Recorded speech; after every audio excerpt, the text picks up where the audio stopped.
Admire. Cool. Hey. AKA Adneezy. Yeah, how are you What's doing, going on, Jesse? man? I'm good, thank you. Man, I'm doing well, and I hope you are. I know we connected at a fun event about a week or two ago. Yeah. Jesse's event, the Run Calendar Club Challenge. Yeah. Jesse Itzler put out a post, and he said, I need some help getting these miles in.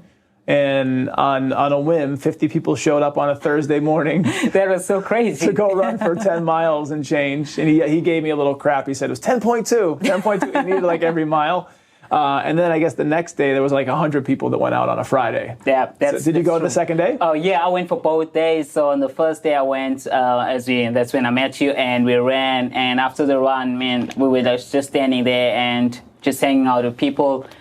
And I was like, Jesse, are we gonna run again? Or because I was so in the zone, in the mode, that I just didn't want to stop even after the 10 miles I had ran. Yep. So, and then I came back the following day, we ran, and I got an opportunity to lead the pack. So I ended up leading the pack through the run, and we did the other 10, and which was really amazing. I really enjoyed running, and I got to meet people from different places. Some people flew from New York, Miami, and it was really amazing. It's incredible the turnout that was there, and such a quick notice, and the power of social media to be able to say, hey, I need your help.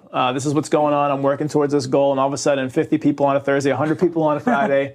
And for those that don't know, Jesse Itzler's calendar club was he ran a mile every day that corresponded to the calendar. So day 1 of February, 1 mile. Day 2, 2 miles, all the way up to the end of the month. That's right. Remember, was it like 480 or some total miles for the month? It was 436, if I'm not mistaken, somewhere around about that. And he killed it, man. I mean, he proved that, like, age is nothing. Right.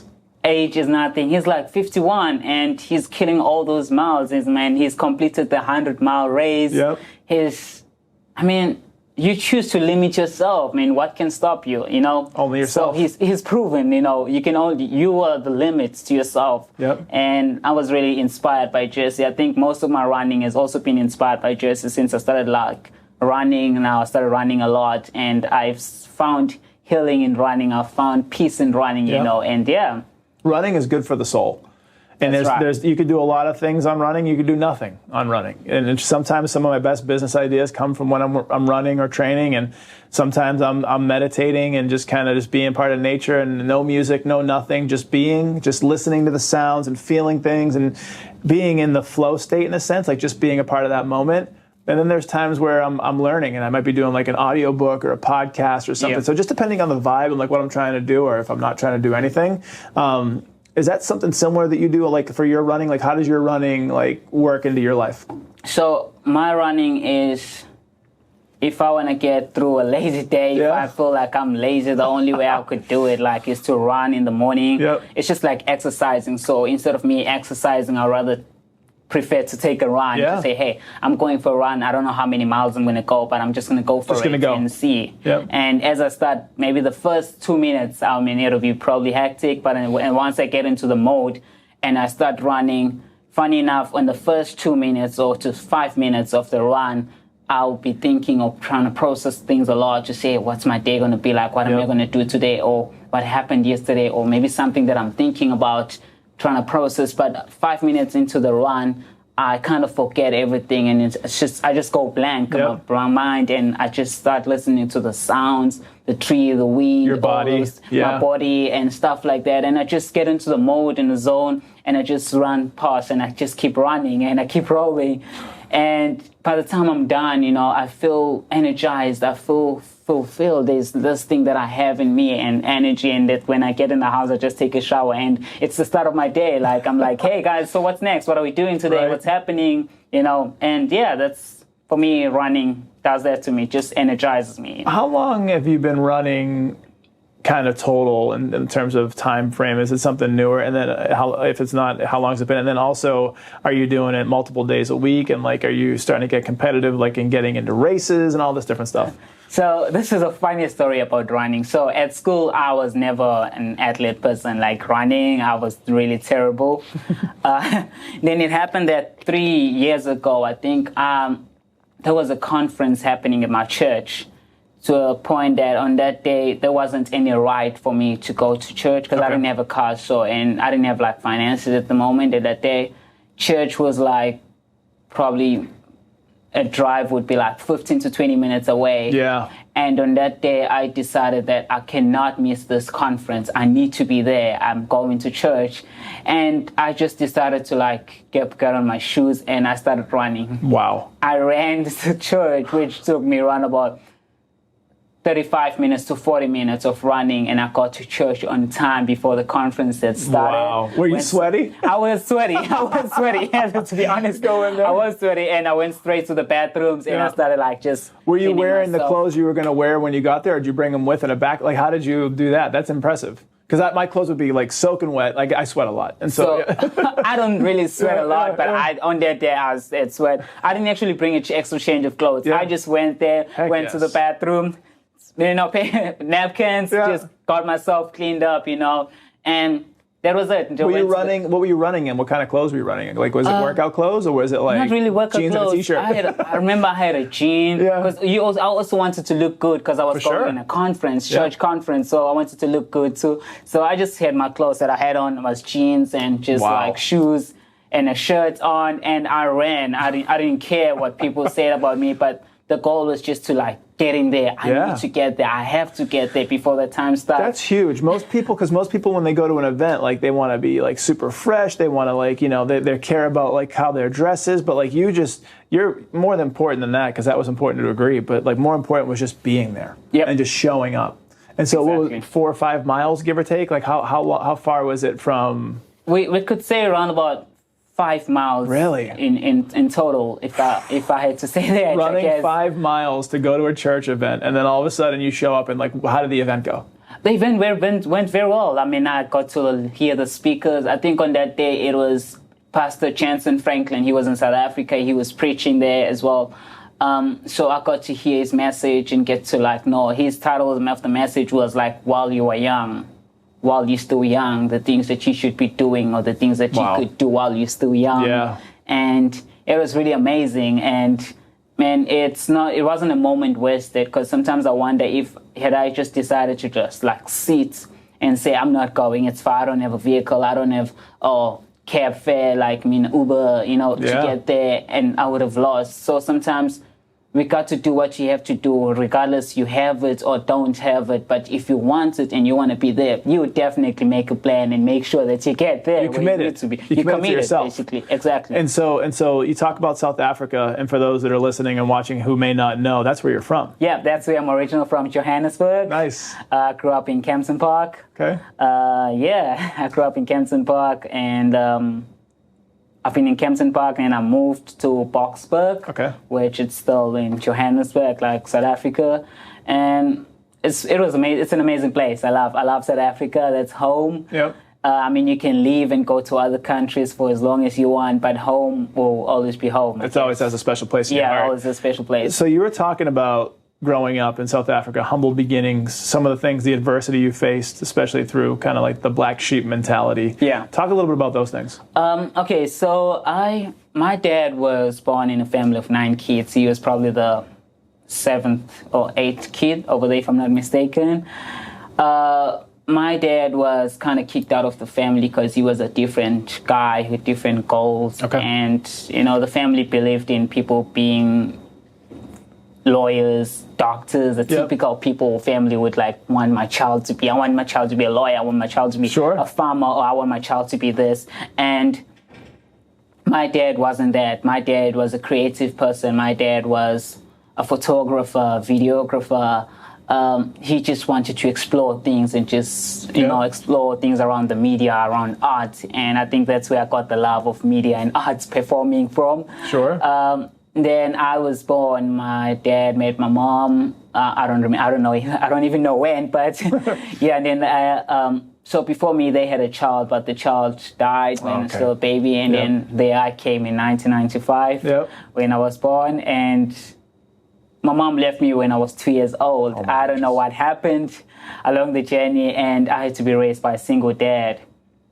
So along the journey, being raised by a single dad, not one day do I remember my dad introducing me to a family member. Okay. And that never struck struck on me to think that why didn't my dad actually introduce me? Do I even have an uncle? Do I even have an aunt? Because I always had friends who would say, I'm going to my cousin, I'm going to this.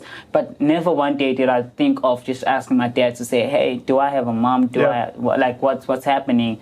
And we didn't say anything about that, and then we just lived a normal life because my dad would provide for me day to day, take me to soccer training, take me to performing arts shows. School. Living your life, so you didn't feel like anything. You knew something may not be the same as other people, but you didn't have that feeling that something was completely different. Like you didn't know. I probably had the feeling, but I didn't really put my focus on it because I had my dad. My dad was there. Remember, she left me when I was 2 years old. So I think from that age of 2 years old, you growing up, it started becoming a normal thing, just having a single dad, like a parent there, like a dad just being there. Then along the journey, I had like stepmothers coming in. I guess my dad became single. Sure. I remember I had 3 different stepmothers along the journey. And the first 2 were fine, but the third one, we had issues, me and her. Oh, no. Things never went wrong. It's to a point where she emotionally abused me when my dad wasn't there. She would do terrible things to me, like say things which I couldn't disclose with my dad because I understood also how my dad loved her, Wow. How old were you at this point? I mean, I was around about 10. Yeah. So you're kind of getting to that age, like it's preteen by a couple of years, but like it's still, you're going through a change as a human, like finding who you are, what you like, what you don't like, and then you have somebody who's purposefully like making life hard for you. Exactly. Like, I mean, a lot of things you may not be able to explain at that age, but you can surely see things and tell, this is what's happening. So how is this happening? And certain things you can see, but you cannot tell your dad, because you also don't want to hurt him because he probably was in love and he had been single for a very long time. You want his happiness. You didn't want to be a detractor from his happiness. Exactly. But as much as it was for his happiness, I also was hurting. So at that time, which was kind of hard. So after that, the third wife that he was dating left him again, and oh my goodness, it had to be a back-to-back thing where it ended up my dad was like, no, it's fine, I'll just hang out with my son, spend more time with my son until on 2007 where my dad got sick and he just passed on. And oh my goodness. So life in 2007 you're about 12ish. I'm about 12. Yeah. I'm about 12. And things just turned upside down where people who I didn't know about my dad to introduce me to showed up. They were like, hey, I'm your aunt. I'm your dad's sister. I'm like, whoa. What was that like? What was that feeling? These people that you hadn't known for the first part of your life, and all of a sudden they just show up. I mean, it was crazy. And I think I didn't care much about it at that point because I think I was still hurting that I couldn't believe my dad was gone. And they're the ones who broke the news to me to say, hey, your dad, like, the Lord comes and he brings people on this earth and he takes them away. And that was the kind of story that people always share. But it happened like that. And then I came to understanding to say, okay, well, these are my aunts and this is this. And then they took me to one of my aunts, took care of me, and I moved on with them. And they have farms in Botswana, which is just a neighboring country in South Africa, where they own farms. They have big homes there. She was married to someone out of the country. I had to live with her because she's the only person who could take good care of me because she could afford, or she had a good life at that time, we could say that. So I lived with her. At the first year, it was nice. Obviously, this is my son's brother. I should take good care of him because he just lost his dad. And after a year, things started changing, reactions and all those kind of things. Because I had a lot of questions that I wanted to know. Because she started telling me things about my dad growing up, what they did. And there are a lot of things I wanted to know as a kid, like who am I, where am I really from, and what's this? What's life got to do? Like, what do I have to do? And now I'm 12 years old, you know? I want to be somewhere, but where do I start? And then she would tell me a lot of things, but some things she would hide them from me, which I could feel. After that, me and my aunt started not getting along. We had issues and stuff like that. But then along the journey, I started finding out that she was never my dad's favorite. They always had issues. Oh, okay. And that's when I came to really find out that my dad was really a black sheep. I was kicked out of the family, and this happened, which was a long story short. I got to a point where I didn't know what to do in my life because I struggled a lot. A lot of things that I wanted to do, they always had issues with me. So I kind of reflected through my aunts, basically. So in a black sheep family, so if the way they saw your dad, it's the way they see me too. So if I would reflect my dad in their faces or in their eyes, and that's black sheep. Basically, that's how it works. It's a cycle thing, which I think you can break it along the journey. You can choose to break it, and I have chosen to break it too. So I look like a black sheep in them. So I was an outcast. A lot of things they would not give me or do for me. So if they bought clothes for their children maybe 4 times or 5 times throughout the year, I would only get clothes once in December. Okay. That's what would happen. And as a child, you experiencing that thing, that's one of the toughest things to ever experience. And I came to a point where I'm like, Lord, I know you're that person who says you love your children, you will never leave your children. But my life, I don't understand what's going on in my life. And that's where thoughts of suicide started showing up. Depression started showing up because I was worried sick. I didn't know what my life would end like. Because it's not anyone would want to wish themselves like to go through that process. And that's when the attempt of suicide came through. I remember the day where I had a rope. I literally took a big rope, huge rope, and I went to a tree and a chair and I wanted to hang myself. And I was literally tired. I had given up in life where I wanted to like just end this thing, you know. Yeah. And I tried it, and I don't know what happened. I think they had dogs, and the dogs started barking loudly that people started walking out just to check. And I had to like remove the rope from my neck and just put it on the side. And had you made the jump off the chair? No, I had not yet slept out. I was about to like really jump on the chair, and you know. It was already around, the rope was around your neck? I had already rope like on my neck, but I had not yet pulled it, and I was still staying on chain, and I like immediately like, just like grabbed everything and hid everything away. So you didn't want people to see, there was like I didn't want people to see. Wow. I wanted to happen in silence. Oh my goodness, and so were you able to hide it? Yes, I was able to hide it. It was just normal because they had like ropes everywhere, like for stuff, or because remember they had farms and stuff like that. So on the second day I attempted, but I had to be somewhere. They called me before I even went to go up there. So it was this thing. I didn't think about anything anymore. The only thing I had in my mind is I just want to end my life. I just want to end my life because I thought I was useless. I just wasn't. Yeah. I mean, no one felt like me, love me. Unwanted, unwanted, out of place. You know, out of place, and that's what happened. On the third day, I was so serious and determined that I am doing it tonight. It's either tonight or never. Yeah. And I waited for the night until it was around about 8, 9 there. I went up on the tree and I put the rope on, and suddenly I heard this voice saying, "Don't do it." I had this voice playing saying, "Don't do it. You are worth more. I love you. There's more in life. I've got plans for you." And those voices started playing because I used to go to church, so I would remember all those scriptures, or hear those preachings in my mind playing. And I didn't do it. I put away the rope like nobody's business. After having that rope and about to kick the chair, and I put away the rope, folded everything, and I walked away like nothing happened. The following day, I had a kid come to me. He told me that, "Hey, I had a dream about you yesterday." I was like, "Oh, really?" He was like, "Yeah, I dreamt you were trying to kill yourself." I'm like, "No, man, you're kidding. You're bluffing." He was like, "No, I dreamt that you were trying to kill yourself, that you felt like life, you wanted to give up in life and everything."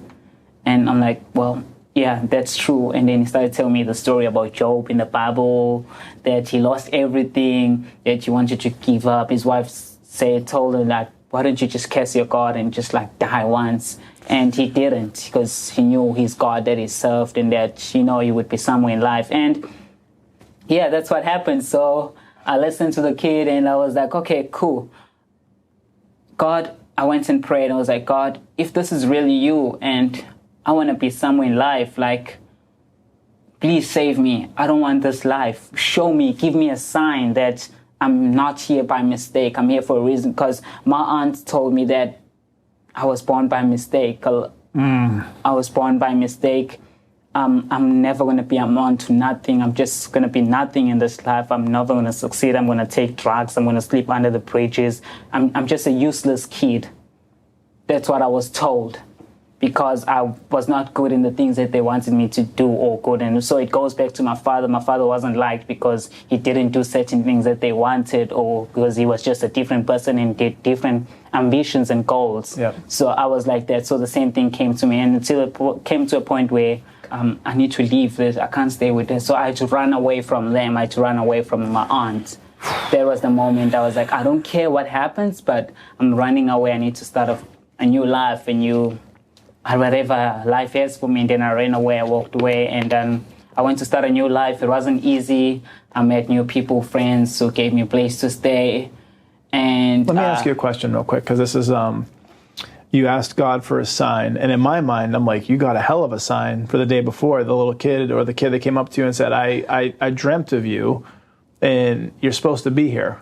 Like, don't quit. Like, that's a sign to me, right? That's a real sign. It's a big sign. Now that you're talking about it, I've never thought about it in that way. That and is now the that sign, you've right? spoken about it, Yeah. I understand that was actually a sign, because Yeah. the kid came and pulled through. And I moved on. I met friends. We went to church. And I started getting a job, in a construction job. And I still wanted to pursue my studies, like in acting. I loved performing arts. I guess I got it from my dad. Yeah. And the creative. Creative. I worked in a construction company as a supervisor, and while studying performing arts, and which was really a great thing. And I got an opportunity to study through Trinity College London. I didn't get a chance to go to London, but Wow. I did a correspondence through Trinity What was that College like, London. going from South Africa to go to school in London? I didn't really go to London, Oh, okay, so what okay. I did a correspondence. So Okay. I would study from here, and then the invigilators during my exams would come through and invigilate me, and which was really a great experience. It was kind of hard knowing where I come from and the things that had happened, Yep. but I had to persevere, I had to push through and just break the boundaries and say, hey, I'm not going to be that person who I used to be. I want to become a better person. Because I started looking at the people around me who were doing good things, Yep. who were getting somewhere in life, and I Yep. wanted to be that person to want to be somewhere in life too. I want to be one day, have my own family. I don't want to leave my family. I want to break the cycle of being a black sheep and being someone else who's not just being labeled, but someone else known to say, hey, this is Admire, this is that Admire I know, who broke boundaries, who's told himself, I'm not going to be this, but I choose to be this. Yep. And that's how life went on. So, and since from there, the rest is history, but a lot of things have happened. I've met a lot of people. I met people, family from church, single mom with a grown up, son, yet children who were grown up, married. They're all married now. She took me in her house and she nurtured me and she taught me the mother's love. Because remember, my mom left me when I was 2 years old. Right. So as much as I was very young, that thing still stayed in me, the resentment, For sure. the rejection. Yep. And so she knew when I shared my story with her, she was like, she understands. And if I could only give her a chance to have an impact in my life or to help me. What would come of it, right? Like the positiveness that Exactly. would come. She Yeah. wanted to give me that mother love that I never got to have, because all this time I always had that father experience that I need to provide for myself. I need to work hard. I need to do this. So it was that thing where I needed to do things. And I would be so ignorant of the other people who were around me who wanted to help me and say, no, I need to do this on my own, because I'd been used to do things. That's what you on were my shown. own. That's what I was shown, Yeah. and that's what I experienced. She nurtured me, she took good care of me, washing my clothes, which I was never used to, giving me good food and stuff like that. And that's where, I guess, was the beginning of the journey, where she had to help me understand the whole journey of faith, the whole journey of looking forward to life. Are you still in South greatness. Africa at this time? Yes, I'm Okay. still in South Africa in that time. And she taught me about forgiveness. And I think when she spoke about forgiveness, that's what hit me hard. Because I had a lot of things in my heart. A lot to forgive. A lot to go through. And it wasn't easy. I had to let go. Yep. I had to forgive Surrender. all those stepmothers. I had to forgive my aunts. I had to forgive everyone. And it wasn't easy. What was but that process like? How were you doing that? Did you work on it internally? Did you do anything like externally with like journaling, stuff like this? And then did you actually bring it to them and say, I forgive you? Or how did all that play out? I couldn't go to them because, remember, I left them. Some of them I was very young, so I didn't know where they Gotcha. were to find them. So the only way I would do it, I was just write it down on a paper to say, write down their names and say, I forgive them and I forgive them. And what my mom, who became a mom at that time, she told me that forgiveness is not a one-day event. Yep. Forgiveness is an everyday event. You should forgive every day. Wake up in the morning and say, I forgive you. Wake up in the morning and say, I forgive you, and love yourself. Yep. And the most important thing, not just forgiving other people, but also learning to forgive yourself. 100%. I couldn't say it any better. There's been so many things that I've been through that I've had to forgive, and it's yes, you have to forgive somebody else, but it's really you letting go of the hurt or the betrayal or the feeling that was placed inside of you. So you're really forgiving yourself in a way. You're forgiving, like, there's this weird paradigm of the betrayer, the hurt person that's coming your way, but you're the one holding it all. You have to let it go. That's right. Yeah. That's right. So I had to learn to forgive myself. And then I moved on and I had more opportunities. I got to work for a ministry, Christian Family Church, which was really great. That changed my life and my perspective. And I got to meet new people with positive mindsets, like-minded, and I couldn't say much. But my life just changed drastically, and I really started becoming an influencer. I started sharing my journey, my story, helping other kids. I think in this journey I've helped save 2 people who tried to commit suicide. That's incredible. Guys. And from that day, I knew that I was here for a reason. Yep.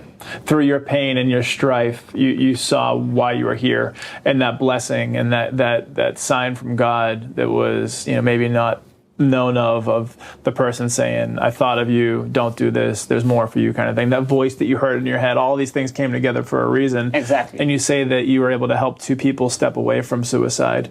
What was some of the overview of their stories? Like, how far down the path had they tried to commit suicide? How were you able to intervene? Like, all that stuff. So they were going through some stuff where they had abusive parents at home. Okay. And same family? Like 2 kids, same family? Or is it 2 different people? I mean, it's 2 different people. 2 different stories, but similar. Okay. Similar stories where it comes back from parents, family, and all those kind of things that they're going through, or personally that my parents doesn't understand me. I'm giving up in life, like I'm trying to do this, but nothing is working. Yep. So they wanted to give up. So I had to be there, and I was like, God, I will not try and do this in my own strength, but hey, man, there is nothing that I can do to change your mind, but I want to share to you what I went through. I want to share my story, who I am, and how I've come to be where I am today. You may look at me today and say, man, you look good. You look like you come from a good background. But no, there's more to the story. For sure. I want to share who I am and what I've gone through. And then after sharing that story, they were like, wow, dude. I mean, I guess there's more to live for. I thought maybe I had it better. You placed some hope. I placed some hope, and I think hope is the most important thing that we need, and not just in like personally, but the whole world. We need hope now, because a lot of people have lost hope because they've been disappointed many times by families, friends, or work, wherever it may be, and we need to start planting hope, seeds of hope in people's lives. Yeah, I agree. That's very important. So huge ability to live your pain, get through it, still be working on it probably at some level, and then all of a sudden share your story and your journey with other people, knowing what they've been through, and help save a life and then a second. So this is still all in South Africa. Is this here in the United States? This is all in South Africa. Okay. This is all happening. After the whole experience, that's when I discovered that I have more to life. I have more to give in life than just thinking that I'm nothing on this world. And I had to start breaking that mentality of thinking that I am nothing, of thinking that I would never amount to anything, because those words sometimes kept on playing from my heart to say, hey, you are nothing, you're born by mistake. I had to keep on dealing with those words every day of my life, because I would look at other people and start comparing myself to like, I will never be like that person, or that person, they're like 18 and they're already driving their car, or they already have an apartment, or this and this. Comparing yourself. I started comparing myself, thinking maybe she was right, maybe she was this. So I had to start challenging myself to go back in my house and write all the positive things, to write things that I look forward to write my goals and take them step to step, and trust in God as well at the same time, to say, hey, I am victorious, I am strong, I can do all things through Christ. I mean, nothing is impossible, you know. I can be a better person. I'm an influencer. I'm going to get married. I'm going to have my own family. Yep. I'm going to travel the world. I'm going to be international. And that's the goal. I kept on speaking those positive words. It's called, in the world, it's called the law of affirmation, Yep. like the words, Yeah. What you say becomes eventually, it activates, it grows. Sure. So you got to be careful what the kind of words you use. In the thoughts that you have too. Exactly. So like it all starts in your mind and in the feelings that you have too. You really have to, a lot of times you have to retrain your subconscious thoughts in your brain and even your emotions so that you're putting out those things for the better. Exactly. It's Yeah. called the power of positive confession. Yep. So you need to keep speaking positive things in your life. Is the more you speak, then the more they become activated. Many of us, we where we are today, it's because of the words that we say with our tongue. Yep. Which the tongue has the power to give life And take life. Yeah. At the same time. Yeah. So yeah. I agree. Holy smokes, man! So there's so much that you've encountered and endured, and been able to use it for a positive thing. Yeah. When did you decide to come to the States? How did that process work? So working in the ministry, there were changes that had to come about in the ministry that required a reshuffling in the ministry. They Sure. were like, and I guess looking at me, the management looking at me, or the team looking at me to say, hey, this guy, he's good, he's doing his work well, but he's got more dreams and more goals to be somewhere in life. I guess it was just a season to say, hey, man, sorry, we won't be able to keep you for that long here. Man, but we wish you the best in life, because with the situation, with the strategy or everything that's happening now, we don't think you'll be able to fit in here. And at first I took it personal, but then I realized this is not personal. I also had to understand that things happen for a reason in the season. So I had to have a different mentality to say everything. When one door closes, another door opens. So God has something for me somewhere there. So I guess my season was over, because we need to understand that we have seasons in people's life. We have seasons in places. You're not there to stay for so long, right? But you're there for a reason in the season. So I guess my season was over. I had learned what I needed to learn and grew in some parts where I needed to grow, and it made me to become a better person and a positive person. So from there, one of my friends, Kuzai, who's right now I think he's in Kentucky, was like, hey bro, why don't you try out this and check it out, which is a summer camp program. Because I was like, I don't know what's next. What am I going to do next with my life? How old were you at this point? Which was just like last year. Okay, wow. So just a year ago. I was like 23 years old, and I was like, oh, let me give it a try. So I took out all my savings that I had, and I took a leap of faith to say, let me just try this and see where it takes me. And then I signed up, got connected to a camp, and had my 3 interviews with the camps, and they wanted to see what can I do, what skills I had. Yeah. And I took it from there, and I applied, and I was accepted by Falling Creek. Okay. In the mountains of North Carolina, So that was that the first stop in the U.S.? Was coming from South Africa to North Carolina? North Carolina. Wow. So I went there. And a little bit of a shock, a little bit. This is a cool thing. So when I was 12, not even 12, I think younger than that, I always had a dream of coming to the United States. Yep. Just living here and for better life. Better life, I can say, to be honest. Years after that, not knowing that one day I will, and it will happen in a funny way where you think it's over just because now you got a lay off at work. Now you're thinking, oh man, what am I going to do next? And then I found myself in North Carolina in Falling Creek, a boys' camp. Okay. And where everything started, I got to learn the culture of America. I get to meet all these new boys who are ambitious, young kids, and it was amazing. Falling Creek gave me an opportunity to even discover more about myself, because I came with the mentality of, hey, I cannot wait to share who I am, the things that I could do. And when I got there, the tables turned upside down.